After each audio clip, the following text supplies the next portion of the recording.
Hi hello welcome to Kiran TV news. ఆంధ్రప్రదేశ్లో అడుగుపెట్టిన bill gates అమరావతికి ఏం జరగబోతుంది? చంద్రబాబు నాయుడు గారి సీనియారిటీతో బిల్ గేట్స్ వచ్చినటువంటి అడుగుతో ఏం జరగబోతున్నాయి, ఇవి తెలుసుకునే ప్రయత్నం చేద్దాం. మనతో పాటు రాజకీయ సామాజిక విశ్లేషకులు చంద్ర శ్రీనివాస్ గారు ఉన్నారు. ఆయన సార్ నమస్తే. సార్, ఆంధ్రప్రదేశ్ అమరావతిలో బిల్ గేట్స్ అడుగు పెట్టడం జరిగింది. చంద్రబాబు నాయుడు గారి సీనియారిటీ, ఆయన టెక్నాలజీ ఎలా ఉపయోగపడుతుందంటారు ఆంధ్రప్రదేశ్? డెఫినెట్గా అండి. ఆంధ్రప్రదేశ్ అనేది అభివృద్ధిలో మనం అనుకున్నట్టు ఆర్డర్లో ఫస్ట్ వచ్చింది, కానీ అభివృద్ధి ఆమె దూరంలో ఉండిపోయింది. ముఖ్యంగా గత 5 సంవత్సరాల యొక్క ప్రభుత్వ యొక్క నిర్లక్ష్య వైఖరి వల్ల ఏదైనా ఇప్పుడే కుదురు పడతా ఉంది. ఇప్పటికిప్పుడు ఏదో అద్భుతాలు జరుగుతుంది అనేది పక్కన పెడితే, అద్భుతమైన ఇది మాత్రం విజనరీ లీడర్ చంద్రబాబు నాయుడు గారు.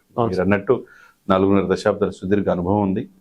ఆయన టెక్నాలజీని అందిపుచ్చుకునే ఇది అనేది మనం సైబరాబాద్ నిర్మించాడు, హైటెక్ సిటీని రూపాంతరం చెందింది. ఈ రోజు ఆయన ఫలాలు ఇక్కడ అనుభవిస్తున్నారు. అదే సమయంలో డెఫినెట్గా అక్కడున్న సొంత రాష్ట్రం ఆంధ్రప్రదేశ్ కూడా చేయాల్సిన బాధ్యత చంద్రబాబు నాయుడు గారి మీద ఉంది. ఆ రోజున బిల్ గేట్స్ తీసుకొచ్చాడు, బిల్ క్లింటన్ తీసుకొచ్చాడు.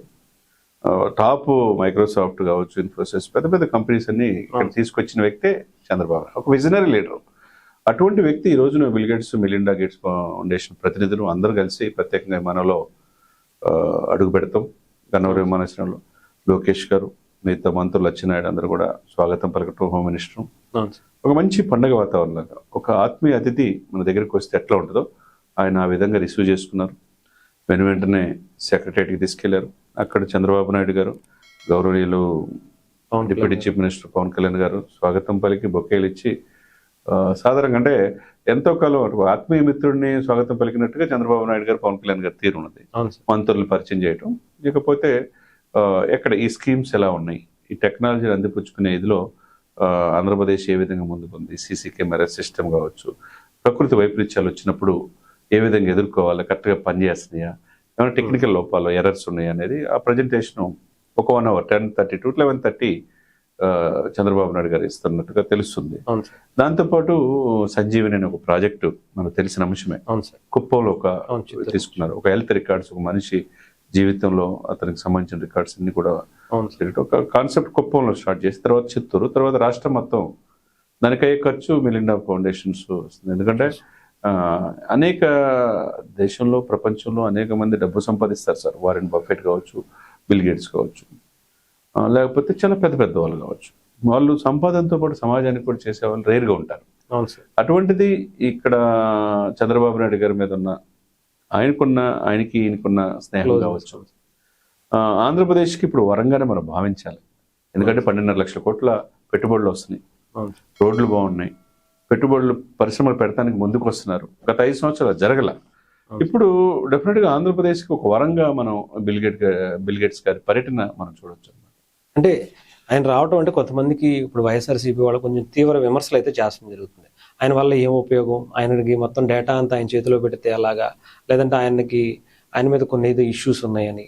అంటే ఎలా పెద్ద వ్యక్తులు రావడం అంటే మనం వీళ్ళ చేయరు, వేరే వాళ్ళు ఎవరన్నా అలా చేస్తుంటే ఒప్పుకునేటువంటి పరిస్థితి కూడా కనిపించట్లేదు. పెట్టుబడిదారులు ఎవరన్నా వస్తుంటే వాళ్ళ మీదే తిరిగి విమర్శలు చేయటం అనేది కూడా కనిపిస్తూ ఉంది.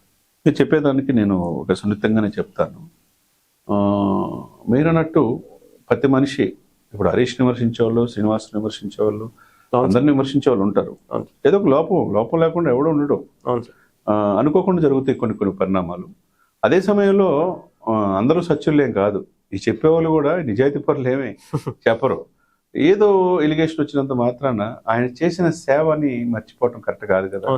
ఇప్పుడు నేనేమంటానంటే సార్, అమ్మ పెట్టదు అడుక్కు తినేది అన్నట్టుగా ఈ సామెత మీరు అన్నట్టు మీరు చెప్పిన దానికి కొద్దిగా ఇదిగా చెప్పాను నేను. వీళ్ళు చేయరు, గత 5 సంవత్సరాలు వీళ్ళు చేస్తే మరి బిల్ గేట్స్ రావాలిగా, వీళ్ళే తేవచ్చు కదా. లేకపోతే 1 లక్ష కోట్లు గూగుల్ వాళ్ళు తీసుకొచ్చి విశాఖపట్నం కేంద్రంగా పెట్టొచ్చు కదా. ఆ సుందరమైన భవనాలు, ఋషికొండ ప్యాలెస్ జగన్మోహన్ రెడ్డి గారు కట్టుకునే కంటే అది ప్రజల కోసం ఉపయోగించవచ్చు కదా. అటువంటి అన్ని కోట్లు. లేకపోతే అమ్మోనియా ఫ్యాక్టరీ ప్రపంచంలో ఫస్ట్ టైం గ్రీన్ కోవల్ పెట్టారు కాకినాడలో, అది తేవచ్చు కదా. లేకపోతే రెన్యూబుల్ ఎనర్జీ కర్నూలుకి తీసుకొచ్చారు, అది తీసుకురావచ్చు కదా. లేకపోతే డ్రోన్ టెక్నాలజీ తీసుకురావచ్చు. ఇవన్నీ చేయకపోగా విమర్శించడం అనేది, ఎందుకంటే ఒక అతిథికి వచ్చినప్పుడు మనం గౌరవించడం మన దేశ సంస్కృతి, అది సాంప్రదాయం. అంతేగాని బిల్ గేట్స్ ఏం చేశాడు, గతంలో ఏం చేశాడు, ఆయన మీద ఆరోపణలు వచ్చినాయని చెప్పి వీళ్ళు చెప్పినంత మాత్రాన మీరు అన్నట్టు వైసీపీలో ఎవరు ఆరోపణలు లేని వాళ్ళు చెప్పండి సార్. మళ్ళీ మన మాట కింద నుంచి పై వరకు అందరూ ఉన్నారు కదా. నగ్నమైన వీడియోలు ఎంపీ కాడించి గంట అరగంట కాడించి అవును సార్. ఒక దళితులు డోర్ డెలివరీ చేసే పరిస్థితికి చంపి ఒక ఎమ్మెల్సీ వచ్చిన వ్యక్తి ఇప్పుడు నీ ఎమ్మెల్సీ కొన్ని వేల శాసన మండలిలో కోట్లు ఉన్నాడంటే అధిపతులు ఉన్నారంటే తండ్రి అధికారం ఎంతకంటే వాళ్ళ మీద చర్యలు ఏముండవంటే వీళ్ళు దెయ్యాలు వేదాలు వల్లించినట్టు వీళ్ళు చెప్పకూడదు. అవును సార్. ఏమంటారు? అంతే కదా సార్. అంతే కదా సార్. అంటే ఆంధ్రప్రదేశ్కి ఇలాంటి బిల్ గేట్స్ లాంటి ఒక వ్యక్తి ఆంధ్రప్రదేశ్లో ఎందుకు అడుగు పెట్టారు, ఆయన ఆంధ్రప్రదేశ్కి ఎందుకు వెళ్ళాడు అనేది కొన్ని ప్రపంచ స్థాయిలో ఉన్న ఆయన చాలా మంది ఇక్కడ కొన్ని ఆలోచించుకుంటారు. గ్రామాలని ఆయన సార్ కొన్ని లక్షల కోట్లు దానం చేస్తున్నాడు సార్. అవును సార్. వేల కోట్ల నుంచి మనం అజీజ్ ప్రేమ్జీ చెప్పుకుంటాం ఇప్పుడు అధినేత. ఎందుకు చెప్పుకుంటాం? ప్రతి సంవత్సరం 10,000 కోట్లు దానం చేస్తాడు. అట్లా రతన్ టాటా చనిపోయినా ఎందుకు ప్రతి ఉదయాలు ఉంది, ప్రతి నిత్య జీవితంలో సాల్ట్ కానీ ప్రతి జీవితంలో టాటా వాడకుండా మనం ఏమి ఉండం. అవును సార్. అటువంటిది మనలో మమేకమైన వాళ్ళు కొంతమంది ఉంటారు. అట్లనే బిల్ గేట్స్ అనే వ్యక్తి దేశం కాని దేశం వచ్చి ఇక్కడ చారిటీ చేస్తున్నప్పుడు ఆయన ఓల్డ్ ఏజ్ పీపుల్ చేస్తున్నాడు, పిల్లలు చదువుకోవడానికి చేస్తున్నాడు, టెక్నాలజీకి అందిపుచ్చుకోవడం టెక్నాలజీ మనకి ఇస్తున్నాడు, ఎంప్లాయ్మెంట్ కల్పిస్తున్నాడు. ఇంత చేసే వాళ్ళని చేయాలి, విమర్శలు మానుకోవాలి. ఇది ఒక వరంగా మనం భావించాలి. సరే విమర్శించాలి, విమర్శిస్తుంటారు, వాళ్ళ విఘ్నత వదిలేయటమే సార్ హరీష్ గారు. ఓవరాల్ గా ఈ పర్యటన ఏంటంటే ఉందా, మార్నింగ్ వచ్చిన కాడి నుంచి గన్నవరం విమానాశ్రయం నుంచి సచివాలయం వెళ్ళిన తర్వాత అక్కడి నుంచి ఉండవల్లిలో దగ్గరలో వ్యవసాయ క్షేత్రం టెక్నాలజీ డ్రోన్ ఇదిని ఉపయోగించుకొని సాంకేతికను ఉపయోగించుకొని ఏ విధంగా వ్యవసాయం చేస్తున్నారనేది కూడా చూడబోతున్నాడు. అక్కడి నుంచి ఉండవల్లిలో చంద్రబాబు నాయుడు గారి నివాసంకి వెళ్ళి విందు తీసుకున్న తర్వాత సాయంత్రానికి ఢిల్లీ వెళ్తాడు. ఇప్పుడు ఆయన ఏగర్లీ వెయిటింగ్ టు ప్రధానమంత్రి మోదీ గారు.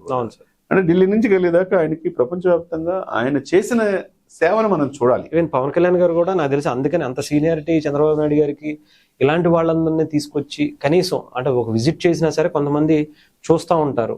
సో ఆ సీనియారిటీ ఇలా ఉపయోగపడుతుందని పవన్ కళ్యాణ్ గారు ఆయన ముందు పెట్టే ఉండొచ్చేమో అనుకోవచ్చు కదా సార్. డెఫినెట్గా అండి. ఇప్పుడు ఆయన లోకేష్ గారు చాలా సిస్టమేటిక్గా రిసీవ్ చేసుకున్నాడు. అవును సార్. అవును. తండ్రి బాధ్యతలో కొడుకు తీసుకున్నాడు. అవును సార్. తప్పే ఉంది? అక్కడి నుంచి తండ్రి తర్వాత పవన్ కళ్యాణ్ గారు బాధ్యత ముఖ్యమంత్రి ఉప ముఖ్యమంత్రి తీసుకున్నారు. సాధారణంగా స్వాగతం పలికారు. తర్వాత మంత్రులు స్వాగతం పలికారు, చీఫ్ సెక్రటరీ స్వాగతం పలికారు. ఈ రాష్ట్రంలో మీరు ఏం చేస్తున్నారు సేవ, అది కరెక్ట్గా ఉందా లేదా, విపత్తులు వచ్చినప్పుడు ఏమైనా చర్యలు తీసుకుంటున్నారు లేదా, సీసీ కెమెరాల సిస్టమ్ పనిచేస్తుందా లేదా, లేకపోతే సంజీవని తను పెట్టిన మిలియన్ గేట్స్ ఫౌండేషన్ ద్వారా సంజీవని అనే ప్రాజెక్టు ఈ హెల్త్ రికార్డ్స్ కరెక్ట్గా ఉన్నాయా? అవి తప్ప అండి. వ్యవసాయం ఆధునీకరణకు టెక్నాలజీ ఏ విధంగా, ఇజ్రాయెల్ ప్రపంచంలో టెక్నాలజీ ఎక్కువ వ్యవసాయం ఉపయోగించేది, తర్వాత అది అందిపుచ్చుకొని ముందుకు వెళ్తున్నారు లేదా, ఇంకేమైనా సహాయం చేస్తుందా లేదా అని చేపించుకోవాలి. కానీ కొత్త కంపెనీలు తేవాలి, కొత్త పెట్టుబడులు తేవాలి, దానికి కావాల్సిన ఆర్థిక సహాయం చేసి ఇటువంటి బిల్ గేట్స్ లాంటి దాతల్ని సాధారణంగా స్వాగతం పలకాలి పార్టీలు పక్కన పెట్టి. అంతేగాని విమర్శించడం అనుకుంటే మంచిది అనేది అందరి అభిప్రాయం. Right sir. Thank you sir. Thank you so much.